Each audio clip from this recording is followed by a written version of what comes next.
Good afternoon, everyone. Thank you. I am still very much on New York time, so it's morning for me.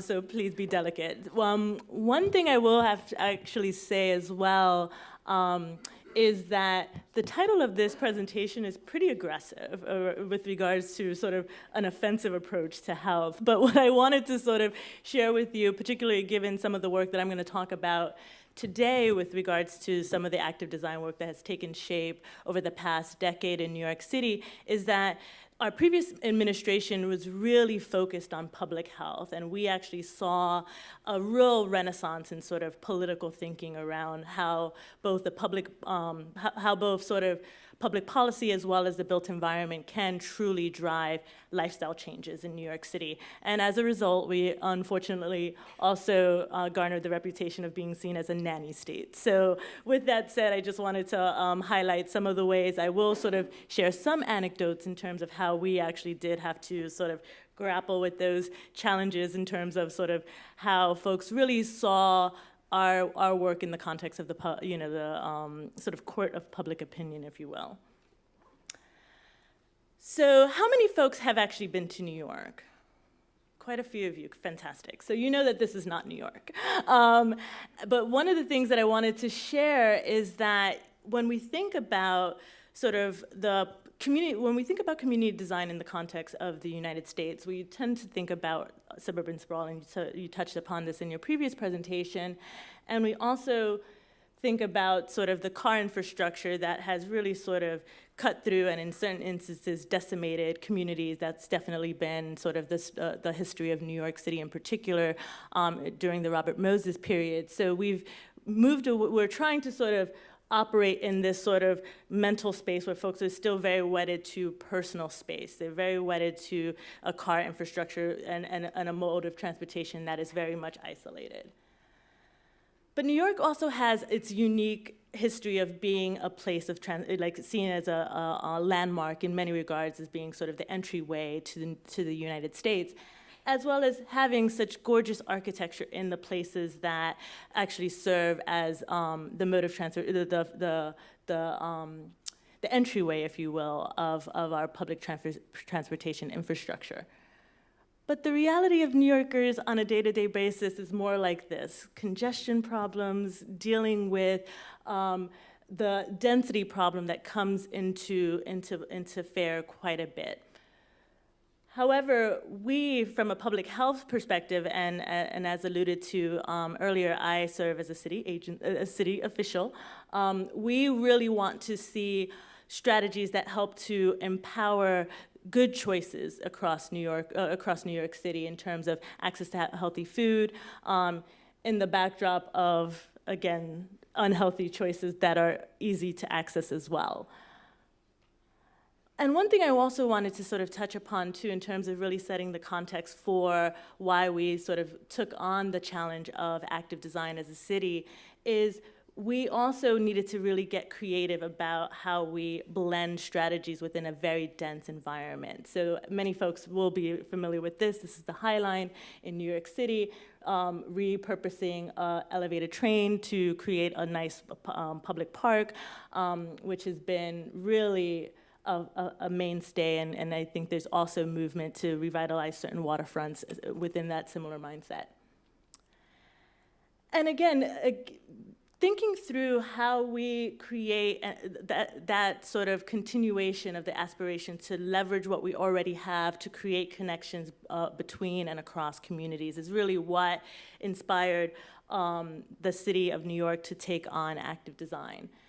But before I get into that, our work in particular, I wanted to sort of provide us with a little bit of a history lesson, because I think for some time the world of design of the built environment and health have operated separately for so long, yet in the early 19th century, infectious diseases really did drive a lot of the decisions that impacted both policy, code changes, and infrastructure changes in New York City and many cities across our country.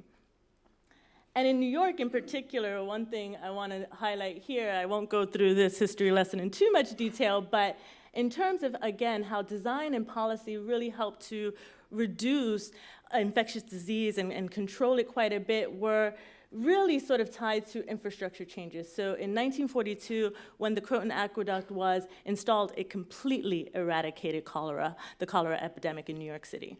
And then, of course, many folks are familiar with our Tenement House Act, which really helped to create more code around actual air and light installation into housing developments, which again seems as of right, but it needed the policy change to really sort of move it into practice.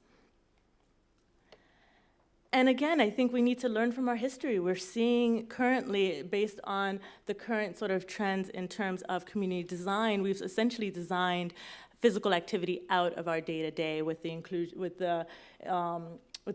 the reliance on our car infrastructure. And it's actually even true in New York City, because not many people actually live in New York City. They commute from the outer areas of Westchester and Long Island to come to work every day. We ferry about 500,000 people on a daily basis through our transit and ferry lines. And I'm sure this was also addressed at many points in time during this particular conference.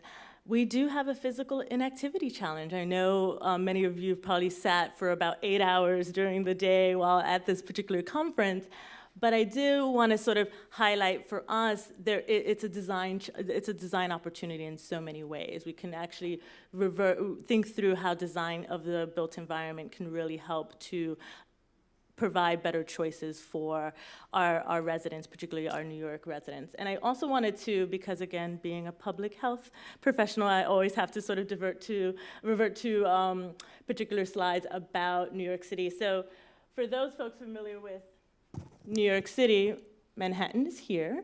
We've got the Bronx, where I'm originally from, Queens, Brooklyn, and Staten Island, which makes up all of New York City.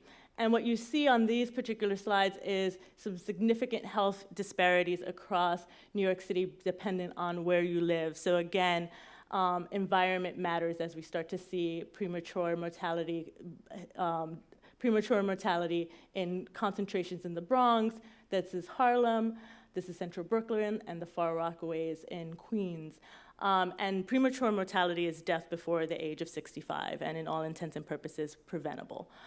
In fact, what we see in New York City is that heart disease, stroke, and cancer actually account for about 50% of premature mortality in our city. And here, this is self-reported data, and this is based on surveillance data that the health department actually collects on an annual basis. It's a community health profile that helps us sort of get a sense of the health outcomes of our residents. And this particular map shows, again, poor health outcomes that are based on self-reported data, but ultimately you see a similar concentration of hotspots in areas like the South Bronx, which track with our high poverty areas as well, which are in the South Bronx and in Central Brooklyn. So that really sort of set the stage for our city in terms of really setting the sense of urgency for addressing opportunities to apply health promotion strategies within the built environment. And how many folks are familiar with active design? Okay, a few. Good. I'm glad, because it's been around for about 10 years. And I wanted to say that what ended up happening is in 2006, the city convened a public gathering that included both public officials, our Department of Transportation, Planning, Design and Construction, our housing department, to set a really ambitious 12-point policy agenda to explore how health can really be amplified through strategies that the agencies that make up the city government are able to apply. So as a result, the active design movement was born. And it sort of focused on 5 key areas, which I think were pretty much discussed throughout this conference, focused on opportunities to increase active transportation within New York City, recreation, buildings, access to green space, which I have to say, coming here yesterday, I have such city envy by the amount of greenery you all have. It's not something that New York is blessed with, so it's incredible to see. And then also healthy food access, creating better opportunities for better choice in terms of food options. As I shared with you, that's typically the norm when you see packaged food in certain environments. And one thing I wanted to also touch upon, as we rolled out that particular 12-point policy agenda, one of the things that we felt was critically important as the City of New York took on this particular strategy was defining what health meant in the context of the built environment. Health means, it's sort of like the sustainability movement. Sustainability means a lot of different things depending on the sector you're talking to or depending on a person's experience with that particular concept. The same is true for health. And as a result, we sort of launched what we always do in public health, which is a public awareness campaign, defining what health means, providing, in this particular context in terms of active design, providing tools and implementation strategies to support our sister agencies in adopting these strategies, as well as providing the evidence base. And one other particular point that I wanted to make, which I touched upon earlier, is that this was truly a collaborative approach. No one agency within the city government owned this framework, and in terms of the policy adoption and implementation strategies, it was really a community-led process in a political environment, which is pretty unique given that there are so many different agendas being set through transportation, through our parks infrastructure, and even through our health department. And I think the key actors of this particular comprehensive approach that really helped to lead to its success was bringing in our Department of City Planning, because they were really able to provide a lot of the big P policy changes that we really needed to make happen to ensure wider adoption of these particular strategies. And then also our transportation department was really vital in terms of maximizing our bike infrastructure, which I'll talk about a little bit later. And then, of course, our Department of Design and Construction that oversees the development of all of our public facilities, from libraries to schools to healthcare clinics. So really ensuring that we created a really sort of wide-sweeping and inclusive sort of team to help us really move this forward.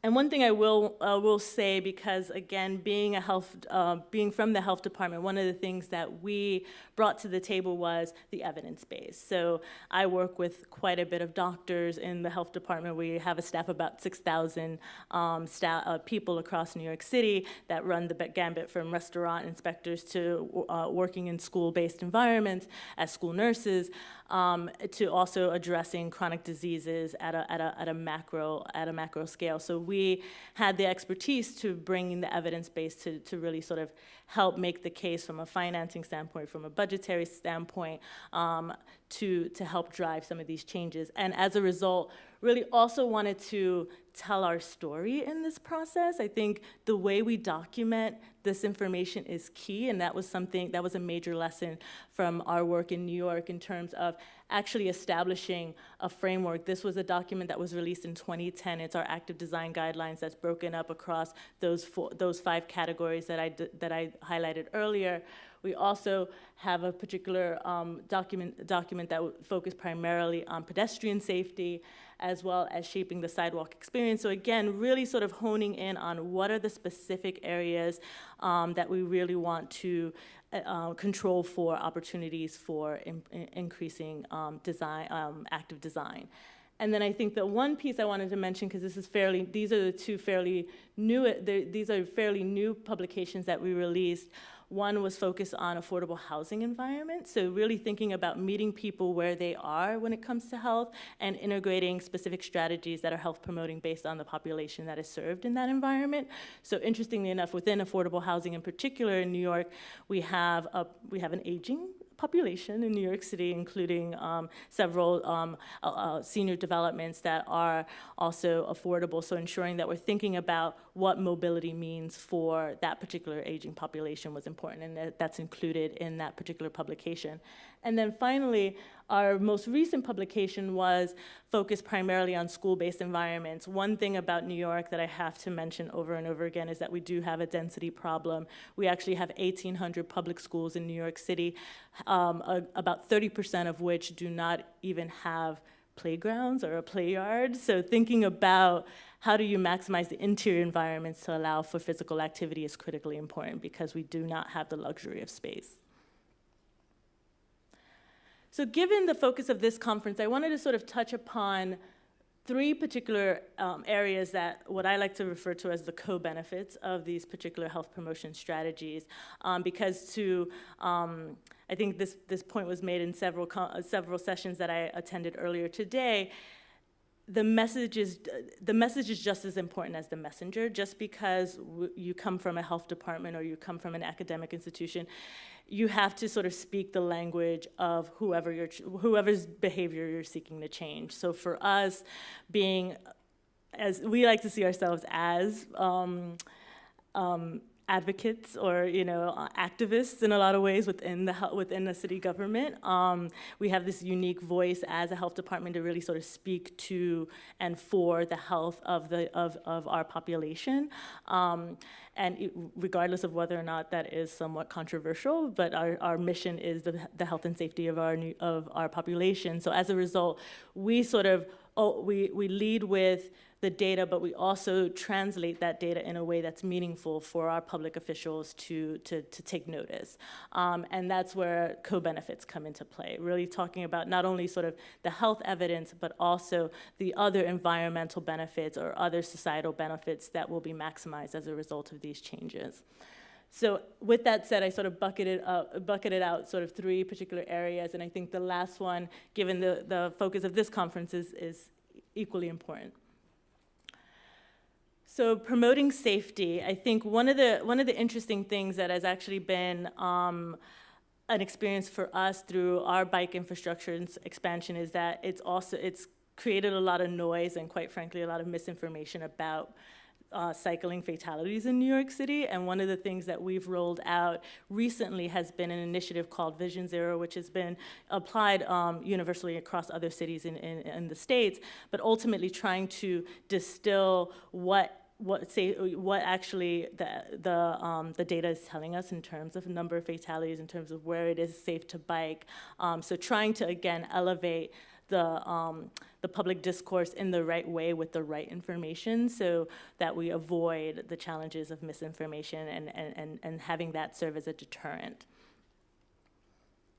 And one thing I wanted to touch upon too, and I think for us in the context of promoting safety and bike infrastructure, is also trying to make it easier for folks, make it easier for our New York residents to make the easy choice. So one of the things that was a big challenge for us was bike storage. And it's interesting because as I've been sort of traveling around the city, seeing the amount of bike storage, secure bike parking that you guys have rivals, what we could even dream to do in New York. And again, my city envy is flaring up at that.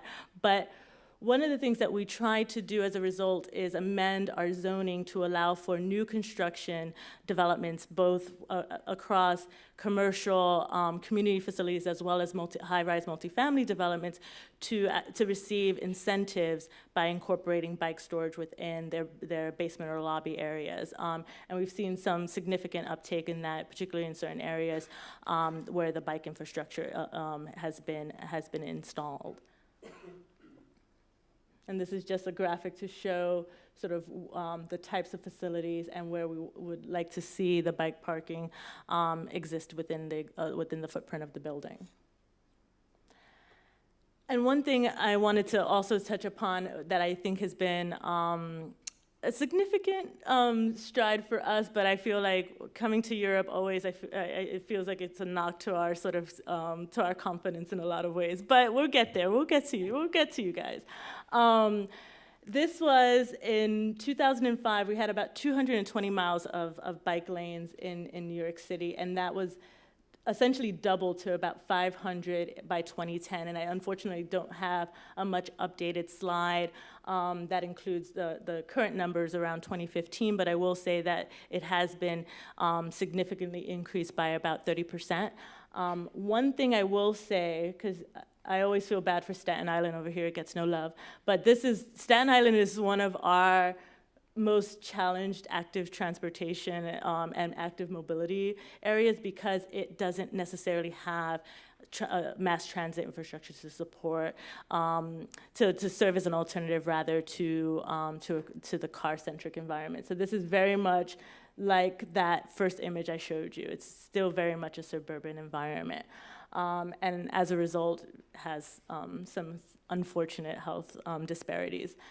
But one thing I will say, because it was an incredible learning for us in the process of installing, checking on time, it was a surprising learning for us in installing the bike lanes. And it's interesting because our former transportation commissioner just recently released published a book called Street Fight. So again, the offensive street fight, it's all within the name, because these were very much sort of both political battles and also battles within the public discourse.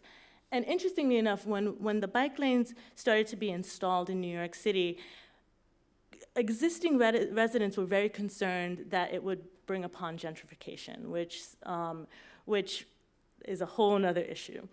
But what ended up happening is that existing residents didn't feel like the bike lanes were for them. They felt like they were for who New York was hoping to attract to come to live in New York. New York is very much a transient city as well, but there's still very much a long and lasting sort of community that exists across certain boroughs, and the level of displacement that's currently happening has affected some of the public sort of opinions and even sort of openness to these levels of infrastructure changes. So for us, it was an education to think about how do we engage the community in a better way so that they see this as an amenity for them, not for someone else. And I feel like I'm going to preach to the choir here, and I just want to be mindful of time, but environmental sustainability, I think when we think about walkability, bikeability, it's a natural alternative to a much more fuel-based option. And one of the things that I wanted to touch upon in this section briefly, in terms of, again, how we really leverage some of the tools within our toolbox as city agencies, is relying again on zoning text amendments to allow for a much more larger and inviting street grid. So this particular text amendment really was aimed at improving walkability in certain spaces. And one of my most favorite things about this particular text amendment, I'll just go through this really quickly, is that it also incorporated incentives for installing street trees, which again, I'm very envious of green cities because we have a lack of greenery in our city. So that's something that we tried to ensure was incorporated, bringing both the walkability as well as some green elements and nature into our streetscape. And finally, I won't touch upon this too much, but one of the things that was another exciting outcome of our active design work was that we were incorporated as a pilot credit under the Leadership in Environmental and Energy Efficient Design rating system, USGBC's rating system, incorporated designing for active occupants as an innovation credit within their framework, as they saw it as an opportunity to think about the incorporation of community gardens within their spaces and thinking about more of the lived experience of residents or occupants within green buildings. And then finally, and I think this is relevant again given the scope. Oops, I'm sorry. I just spilled. I said forgive me, it's early for me. Sorry about that. So universal access was something that I think in New York City, based on current trends, we expect that our population is going to be over the age of 60, a majority of our population is going to be over the age of 65 by 2040. So we really need to think about, exactly. we really need to think about who, not only what we're building now, but who we're building for in the future, because mobility based on age, of course, is going to change. So walkability needs to be mindful of that as well. So again, I'm sorry I spelled here. So with that said, one of the things that we've been trying to think about is how do we create spaces within New York where in the past our public domains were really focused on ferrying people to their home, to their work, and not really thinking about creating spaces for people to actually linger and experience the public realm. And in the context of also thinking about creating spaces where, if you're, depending on your mobility needs, you have an opportunity to rest wherever you are, which doesn't typically happen in New York. You're usually going from one place to another in a pretty rapid clip, but we realize now, just as a result of our aging population, we need to be thoughtful about creating those moments of respite. And how many folks have been to Times Square? Of course. There's more to New York than Times Square. Anyway, I'm kidding. But one of the innovations that this continues to be a harbinger of criticism is when our previous mayor decided to completely co-opt the streets within Times Square and make them pedestrian plazas. That to this day is still considered a controversial act. But ultimately, it did create a completely different lived experience for tourists, for even people who work and live nearby, to allow for, again, a public plaza to emerge and really take shape.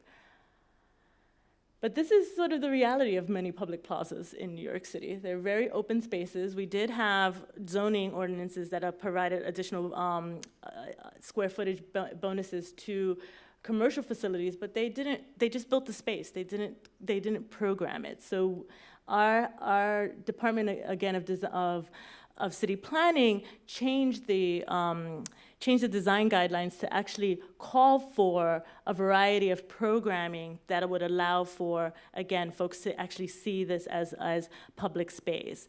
And these are some examples of these again, just planters, movable chairs, and seating to allow for folks to linger in these public spaces because they are, in fact, deemed public.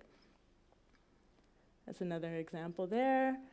And then really quickly, I wanted to just sort of touch upon what we've learned, and then I'll talk about sort of what's next with New York. I tried to make this a tame presentation because, as you can imagine, with each and every one of those text amendments, there were nice, fun front-page news articles about how we were trying to change the lives of every New Yorker and just create a nanny state that, addressed all of the things that were wraparound issues, including the soda tax, our congestion tax pricing, that did not go forward. But ultimately, for us, the power of cross-sector partnerships really did help to maximize the reach of this initiative.